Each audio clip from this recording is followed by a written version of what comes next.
এই ব্লগটা সানডে বিকেলের ব্লগ। আসলে আমি তৈরি হয়ে নিয়েছি আজকে একটু বেরোবো বলে। জানো তো, নিউ টাউনে খুব ভালো একটা হস্তশিল্প মেলা এসেছে, যেটা 14ই ডিসেম্বর অবধি থাকবে। সেখানে কত কি রয়েছে ঘর সাজাবার। আর আমি কিন্তু কোনো দিকে তাকাইনি, সত্যি বলছি, কোনো দিকেই তাকাইনি, কিন্তু শেষ পর্যন্ত তাকাতেই হলো। আসলে এত সুন্দর সুন্দর জিনিস এসেছে না, যে না তাকিয়েও আমি পারছিলাম না। আমার মা বলে দিয়েছিল, মেলায় যাবি, ঘুরবি, খাবি, চলে আসবি।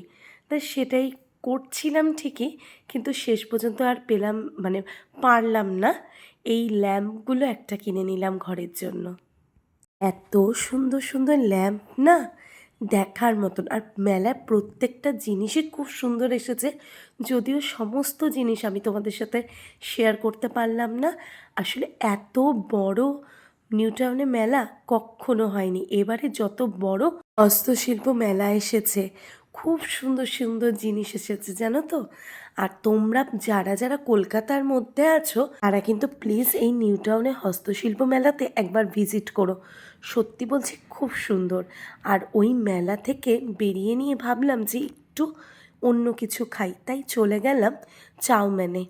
চাউম্যানের এত সুন্দর পরিবেশ, আর ওখানকার খাওয়াগুলো এত ভালো ছিল না যে মানে আমরা কোনটা ছেড়ে কোনটা অর্ডার দেব।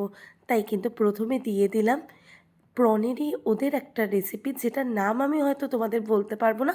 ওই চিলি বর্নের মতনই খেতে, ওটা দিয়েছে। কিন্তু এটা আমি থাইল্যান্ডের একটা সস দিয়ে আমরা খেলাম।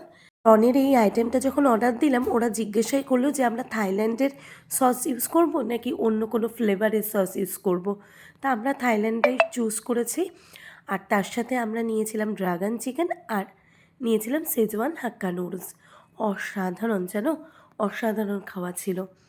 আর এত ভালো লেগেছে আমাদের চাইনিজটা, সত্যি এতদিন পরে মানে এত ভালো একটা চাইনিজ খেলাম। বাড়ি এসেতে যথারীতি ক্রিস তো বসেই গেল জিনিস নিয়ে। এই সেই ল্যাম্প যেটা কিনে এনেছি, আমার খুব পছন্দ হয়েছে। আর এটা কিন্তু আমি ওই হস্তশিল্পের মেলা থেকেই কিনেছি।